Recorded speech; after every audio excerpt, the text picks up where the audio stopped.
What is diabetes? Diabetes is a condition where there's too much sugar or glucose in the blood. This occurs because the pancreas can't make any insulin, or it can only make a small amount of insulin, and the insulin it makes cannot work properly. Glucose is our body's fuel, just like petrol is to the car. The fuel comes from the food we eat. Not all food, but the food we call carbohydrates. Carbohydrate foods are healthy starchy foods like bread, rice, pasta, cereals and potatoes, or sugary healthy foods like fruit, milk and yogurt, and the not so healthy choices like chocolate, ice cream, takeaways, cakes, biscuits, cool drinks and lollies. When we eat these foods, they go into our stomach, gets broken down and moves into the gut or intestines. The sugar that comes from these foods is called glucose. This glucose is absorbed from our gut into the bloodstream and travels around the body where it's used for energy by the body's cells. It's also stored in the muscles and the liver, and whatever is left over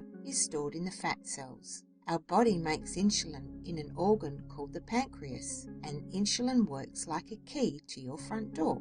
The cells of the body are like little houses with lots of doors. Insulin is needed to open the doors, just like a key, and then the glucose goes into the rooms to be used as energy. In type 1 diabetes, the pancreas cannot make any insulin at all. This is known as an autoimmune condition, and it's quite different to type 2 diabetes. When the pancreas can't make enough insulin keys, or the insulin it's making doesn't work properly because the locks are rusty or clogged, the sugar stays in the blood and the levels rise too high.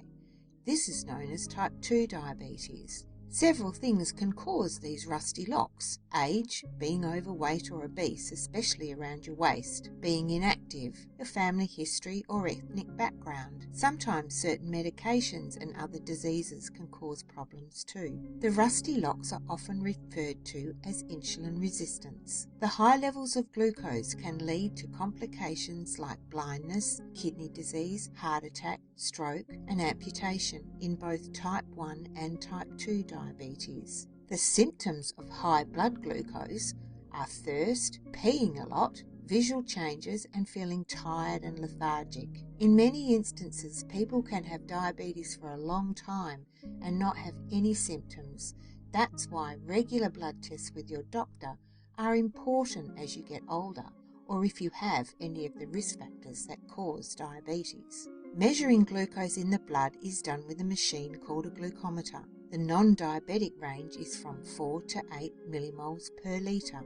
In people living with diabetes, there are target ranges for fasting levels. That is when you first wake up in the morning, and this is between 6 to 8 millimoles per litre.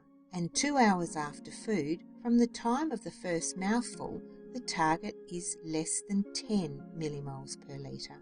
Keeping blood glucose levels in the healthy range will reduce the risks of complications in the future. Follow the link below to the next diabetes education video.